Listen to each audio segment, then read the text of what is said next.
4. Oogenesis. Proses pembentukan sel ovum di dalam ovarium itu dinamakan oogenesis. Proses oogenesis tepatnya terjadi di dalam folikel atau kumpulan sel di dalam ovarium.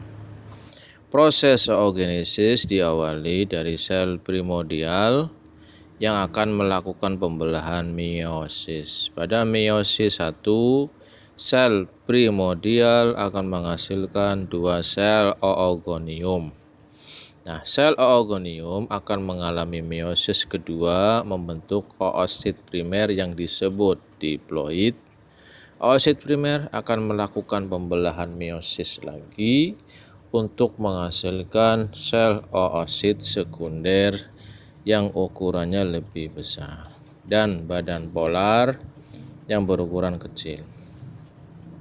Badan polar mengalami meiosis kedua dan menghasilkan 2 sel polosit, sedangkan oosit sekunder mengalami meiosis kedua dan menghasilkan ootit dan badan polar 2. Badan polar 2 dan 2 sel polosit mengalami reduksi sehingga hanya 1 sel yang akan digunakan untuk sistem reproduksi, yaitu ootit. Sel ootit yang telah mengalami pematangan sel selanjutnya disebut sel ovum.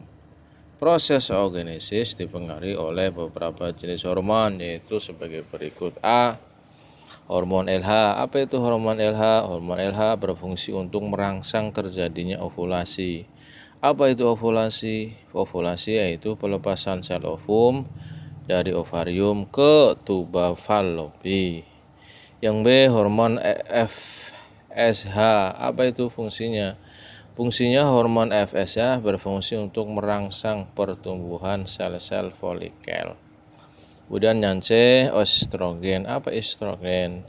Estrogen berfungsi untuk menimbulkan sifat kelamin sekunder pada perempuan. D, progesteron. Apa itu progesteron? Progesteron berfungsi untuk menebalkan dinding endometrium. Saat masa pubertas, terdapat perubahan fungsi organ reproduksi yang lebih kompleks yang juga berpengaruh pada ciri-ciri fisik perempuan. Nah, ciri-ciri kelamin sekunder pada perempuan yaitu sebagai berikut. A. Suara yang lebih nyaring. A. Pinggul mulai membesar. C. Mulai tumbuhnya payudara. D. Lonjakan tinggi badan. E. Tumbuhnya rambut di bagian tertentu. F. Kulit yang lebih halus. G. Terjadinya menstruasi pertama. Nanti ada pertanyaannya,